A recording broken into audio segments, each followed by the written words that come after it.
नमस्कार, जनवार्तामध्ये आपल्या सर्वांचं स्वागत। सर्वप्रथम पाहूया ठळक बातम्या।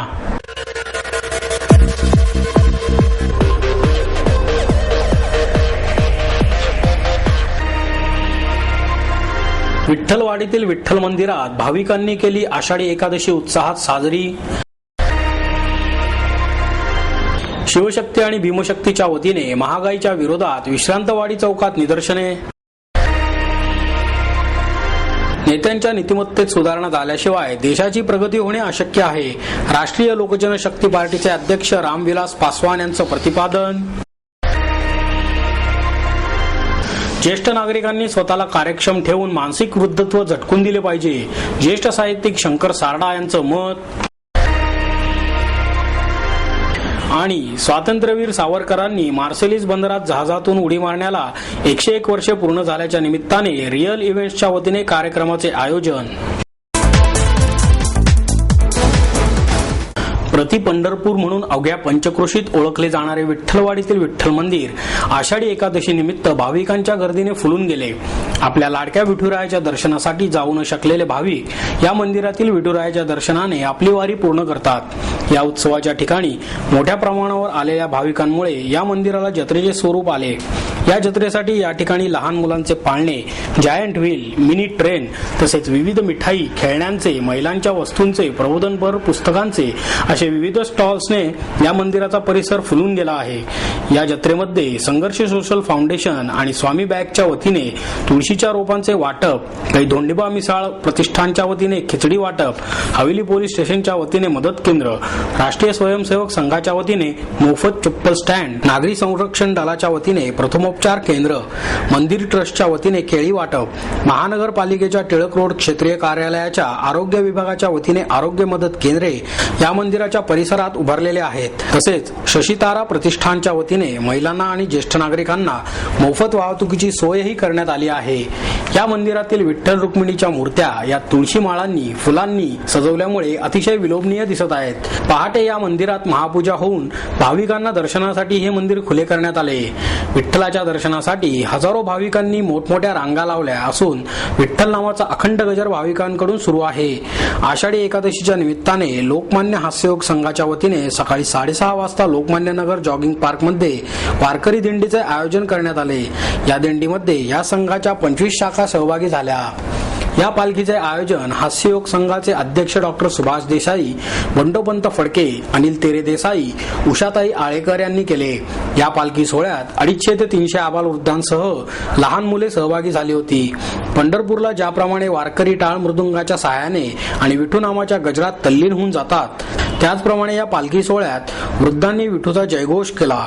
या पालखी सोहळ्यानंतर या आबालवृद्धांनी विविध अभंग, भजने, गाणी तसेच संतांच्या जीवनातील निवडक प्रसंगाच्या नाटिका सुद्धा सादर केल्या। या नाटिकांमध्ये 2 लहान मुले विठोबा आणि रुक्मिणीच्या वेशात अवतरले होते। या संघाचे यंदाचे हे 12वे वर्ष आहे।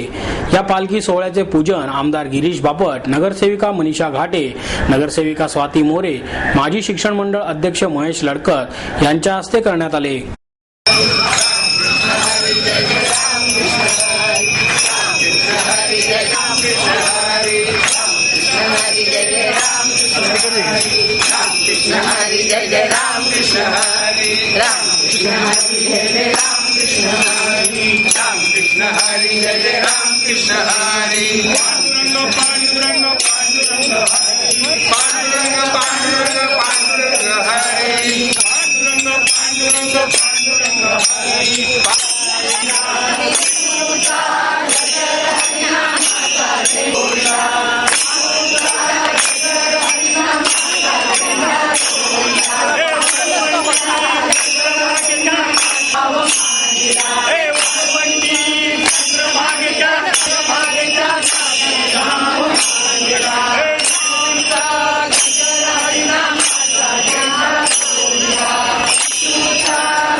काँग्रेस राष्ट्रवादी आघाडी सरकार महागाईला आळा घालण्यात अपयशी ठरले, त्याच्या निषेधार्थ धरणे आंदोलन आणि निदर्शने करण्यात आली।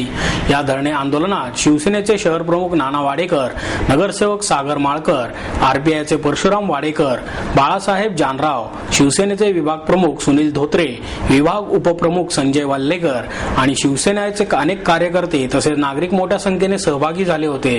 आरपीआयचे परशुराम वाडेकर यांनी आगामी निवडणुकीत मतदारांनी काँग्रेसला साथ देऊ नये असे आवाहन केले। यावेळी शिवसेनेचे शहर प्रमुख नाना वाडेकर आणि सागर माळकर, बाळासाहेब जानराव यांची भाषणे झाली। अकोले येथील वीरगावात महिलांवर करण्यात आलेल्या अत्याचाराचा निषेध देखील यावेळी करण्यात आला। हा कार्यक्रम 15 जुलै रोजी सायंकाळी 5:30 वाजता बालगंधर्व रंगमंदिर येथे आयोजित करण्यात आला आहे। या कार्यक्रमाच्या अध्यक्षस्थानी ज्येष्ठ समाजसेवक अण्णा हजारे उपस्थित राहणार आहेत असे पत्रकार परिषदेत संदीप खर्डेकर यांनी सांगितले। यावेळी विजय कुंभार, विनीता देशमुख आणि शशिकांत मेहेंदळे उपस्थित होते। लोकपाल विधेयकासाठीच्या आंदोलनानंतर किरण बेदी आणि अण्णा हजारे पहिल्यांदाच एकत्रित कार्यक्रमास उपस्थित राहणार असल्याचे विजय कुंभार यांनी सांगितले। कैलासवासी प्रकाश कर्दळे यांच्या स्मृती जतन करण्यासाठी त्यांच्या मित्रपरिवाराच्या वतीने गेली 4 वर्षे व्याख्यानांचे आयोजन करण्यात येते असे खर्डेकर यांनी सांगितले। कैलासवासी कर्दळे यांनी पत्रकारितेत आपले वेगळे स्थान निर्माण करून पत्रकारितेला सामाजिक दृष्टिकोन दिला आणि सामान्य वाचकांना सामाजिक प्रश्नांसाठी स्वयंस्फूर्तीने पुढे येण्यासाठी प्रोत्साहित केले। आपल्या कारकिर्दीत पुणे शहरातील अनेक महत्त्वाच्या प्रश्नांना त्यांनी वाचा फोडल्या। माहिती अधिकार कायद्याच्या जडणघडणीतही त्यांचा मोठा वाटा होता। त्यांच्या स्मृती जतन करण्यासाठी या कार्यक्रमाचे आयोजन करण्यात आल्याचे खर्डेकर यांनी यावेळी सांगितले। डॉक्टर बाबासाहेब आंबेडकर शिल्पकार असलेल्या भारतीय संविधानाला काही लोक उपोषण करून बदलण्याचा प्रयत्न करीत आहेत, त्यास आम्ही सर्वतोपरी विरोध करीत आहोत असे सांगून देशातील जातीय व्यवस्था संपुष्टात आली नसल्याने आजही दलित जनतेवरील अन्याय अत्याचार कमी झालेला नाही। त्यामुळे दलित पॅंथर ही चळवळ पुन्हा जोमाने सुरू झाली पाहिजे, त्यासाठी सर्व कार्यकर्त्यांनी एकत्र यावे असे आवाहन पासवान यांनी केले। दलित पॅंथरच्या 39व्या वर्धापन दिनानिमित्त आयोजित कार्यक्रमाचे उद्घाटन पासवान यांच्या हस्ते करण्यात आले। या प्रसंगी व्यासपीठावर रिपब्लिकन पार्टी ऑफ इंडियाचे अध्यक्ष रामदास आठवले, वनमंत्री पतंगराव कदम, आमदार उल्हास पवार, दिलीप जगताप आदी मान्यवर उपस्थित होते।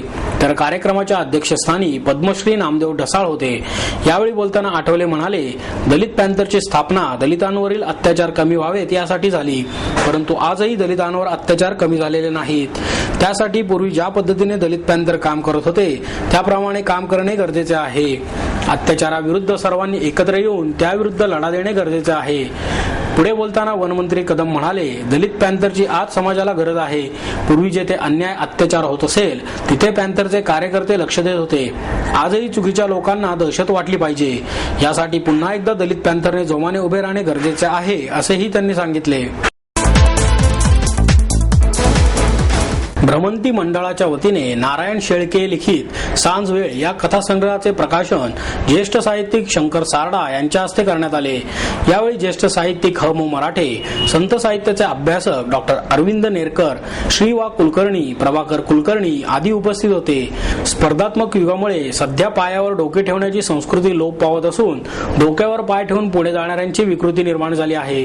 ज्येष्ठ नागरिक आणि तरुण पिढीमध्ये संघर्ष वाढत आहे। एकदा का साठी ओलांडली की आता आयुष्यात करण्यासारखे काहीच राहिले नाही अशी मानसिकता आपल्यामध्ये निर्माण झाली आहे। माणूस मनाने तरुण असेल तर तो वाढत्या वयातही कार्यशील राहून समाजोपयोगी काम करू शकतो। आनंदी जगण्यासाठी भूतकाळातील गोष्टींचा विचार करण्याऐवजी भविष्यकाळाचा वेध घेतला पाहिजे असे शंकर सारडा म्हणाले। ज्येष्ठ नागरिकांनी मुलांकडून कशाचीही अपेक्षा करू नये। अपेक्षा भंगांमुळेच वाळीत टाकल्याची भावना ज्येष्ठांच्या मनात निर्माण होते। निवृत्तीचा काळ स्वतःच्या आनंदासाठी जगायला शिकले पाहिजे असे मराठे यांनी सांगितले। ज्ञानेश्वर मुळे प्रतिष्ठानच्या वतीने जागतिकीकरणाच्या स्पर्धेत भारत चीनवर मात करू शकेल का या विषयावर व्याख्यान आयोजित करण्यात आले। यावेळी अध्यक्षस्थानी पत्रकार आनंद आगाशे हे होते। चक्रवर्ती म्हणाले, भारताची धोरणे अमेरिकेच्या इशाऱ्यावरून ठरतात अशी चीनमधील लोकांची भावना आहे। अमेरिकेशी सलगीमुळे चीन भारताकडे दीर्घकालीन प्रतिस्पर्ध्याच्या रूपात पाहत आहे। चीनमध्ये डॉक्टर होण्यासाठी भारताच्या तुलनेत 25% खर्च येतो. उत्पादनाच्या अत्यंत स्पर्धात्मक किमती ही चीनची ओळख आहे. त्यामुळे भारतातील कंपन्या त्यांना कच्चा माल पुरवून वस्तू तयार करून घेत आहेत. या देशातील लोकांना आपल्याला मर्यादित स्वातंत्र्य असल्याची जाणीव आहे. त्यामुळे येथील नोकरशाहीला शिस्त आहे. भारतात नेमकी उलट स्थिती आहे असे त्यांनी यावेळी नमूद केले. चीनमध्ये भाषा शिक्षणावर मोठ्या प्रमाणात भर दिला जातो.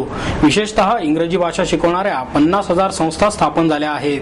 तसेच विविध भाषांचे ज्ञान देणाऱ्या 200 शाळा सरकारने उभारल्या आहेत असेही चक्रवर्ती यांनी यावेळी सांगितले.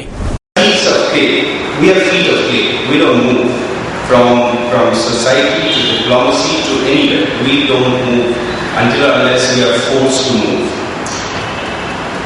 They, ladies and gentlemen, across the border are made of fine bone china. They're subtle, splendid, beautiful, spectacular, but remember, they are also very fragile. Let me give you two examples. Why I'm talking about this feat of clay and why I'm talking about bone china. Let me give you two examples to set the ball rolling. A very interesting example, because this came from a friend of mine in Mumbai, a friend's friend actually. Over 70% of India's exports to China by value are raw materials. When the Bellary brothers, all that thing happening in Karnataka, the Bellary brothers were forced to reckon with, they still are. The main import was iron ore. Bellary actually in Karnataka was a place which just we can reach overnight just by importing iron ore to China. The relationship, the trade relationship between India and China is like colonial style trade relationship. It's hugely favorable to China. Indian markets are flush, as Mr. Agassi was mentioning, very cheap, made in China products. And I can tell you, the latest entrant into that market are made in China Indian doctors. I met some of them in a very beautiful Chinese town called Dali, in Dali University, who were studying to become doctors. They could not make it in the Indian system and could not, they did not make a grade in the Indian system and then could not pay enough money. आणि म्हणून अध्यक्ष म्हणून मुख्य वक्त्यांच्या आधी भाषण करत असताना या दुव्याची भूमिका तेवढी मी पार पाडू इच्छितो असं मी आपल्याला सांगतो. म्हणजे मी काय करणार आहे तर सुमन चक्रवर्तींचं प्रत्यक्ष भाषण सुरू होण्यापूर्वी सामान्य नागरिक म्हणून, वाचक म्हणून, प्रेक्षक म्हणून आपल्या या विषयाच्या संबंधात अपेक्षा काय असतात हे मला असं वाटतं त्यांच्यापर्यंत सांगणं, त्यांना कम्युनिकेट करणं हे खूप आवश्यक आहे असं मला वाटतं. जयोस्तुते आणि जय शिवराया अशा परिचित तर मला देवाचे दर्शन अशा अपरिचित काव्यरचनांतून स्वातंत्र्यवीर सावरकरांचे आगळे पैलू उलगडले. तरुणांनी सादर केलेल्या नृत्य गायन आणि इतिहास संशोधक निनाद बेडेकर यांच्या निवेदनातून रंगलेल्या स्वतंत्रते भगवती कार्यक्रमाला उपस्थितांची उत्स्फूर्त दाद मिळाली. दिग्दर्शक पराग जोशी आणि युवा सहकलाकारांनी सावरकरांच्या आठवणी उलगडल्या. यावेळी प्राध्यापक प्र.ल. गावडे, विद्या सहकारी बँकेचे अध्यक्ष बाळासाहेब अनास्कर उपस्थित होते. निनाद बेडेकर म्हणाले, सावरकरांच्या कवितेत श्रीकृष्णावरील उपमा आढळतात. त्यांनी शब्दबद्ध केलेल्या जय जय शिवराया या आरतीतून शिवाजी महाराज आणि भगवान श्रीकृष्ण हे त्यांचे आदर्श असल्याचे दिसून येते. हिमानी लिमये, राधिका जोशी, भाग्यश्री वेल्लेकर, उत्कर्षा शहाणे, मंगेश गोहार यांनी गाणी सादर केली. तर पराग जोशी, प्रफुल्ल जोशी, धनंजय चिंचणीकर, देवेंद्र पटवर्धन आणि केदार घोडके यांनी त्यांना साथ संगत केली.